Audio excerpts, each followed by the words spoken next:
Did you know there's an International Atheist Day? What exactly are they celebrating? Let's give it a honk!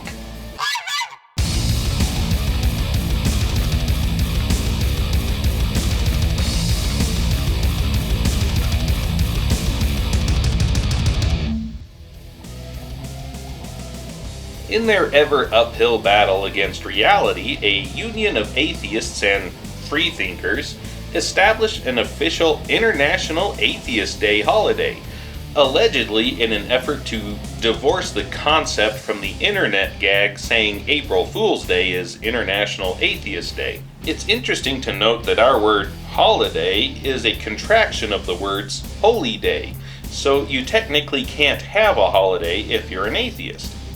So what do they celebrate? According to Brave's search engine, these 4 points. Number 1, promote critical thinking.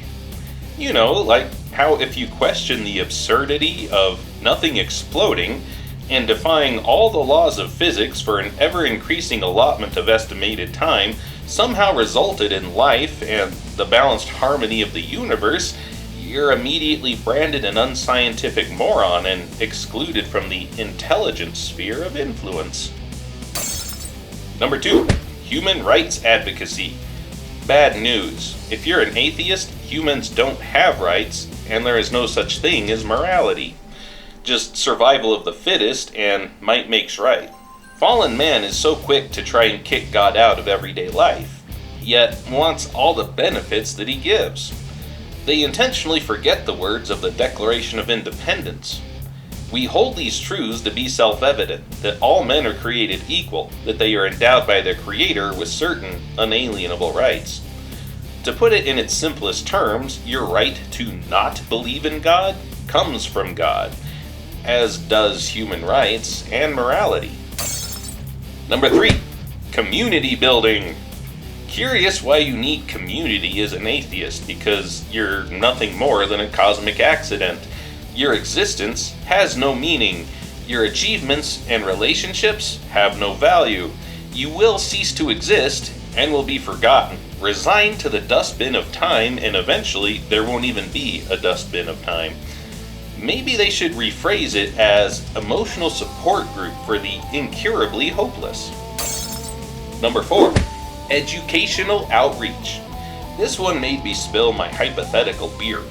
Atheism has an absolute stranglehold on the educational institutions at every level.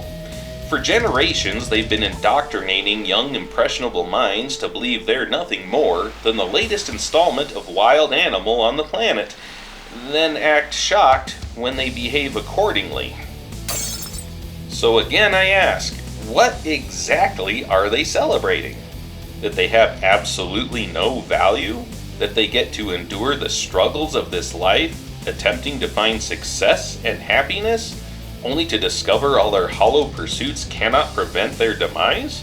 Ultimately, it's obvious that establishing an echo chamber is needed to affirm the erroneous belief that given enough explosions and time, you can go from nothing to the incomprehensibly intricate code of life. You wouldn't believe me if I told you the code for Microsoft Windows wrote itself or that it happened by chance. Why would anyone believe that DNA did? But why is it so important no one question the great lie? Because if it's true that there is a creator God, then he owns everything and he makes the rules.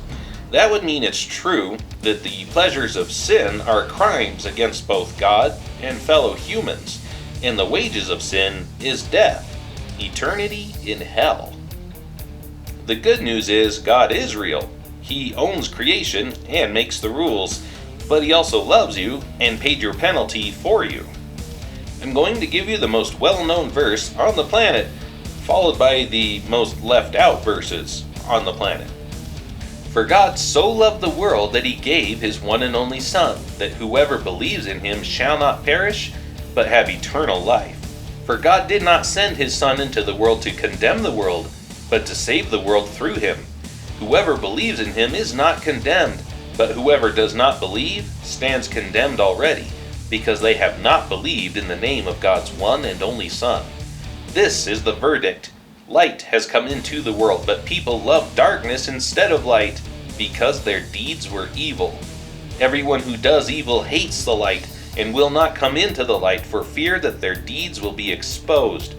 But whoever lives by the truth comes into the light, so that it may be seen plainly that what they have done has been done in the sight of God.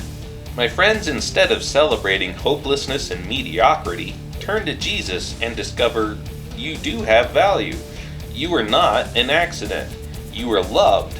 The things you do matter. You were created in the image of the eternal God, and you have an eternal future. And the hollow pursuits of this world are worthless. Jesus said he is the way, the truth, and the life. No one comes to the Father except through him. He then proved he was everything he ever claimed to be by rising from the dead.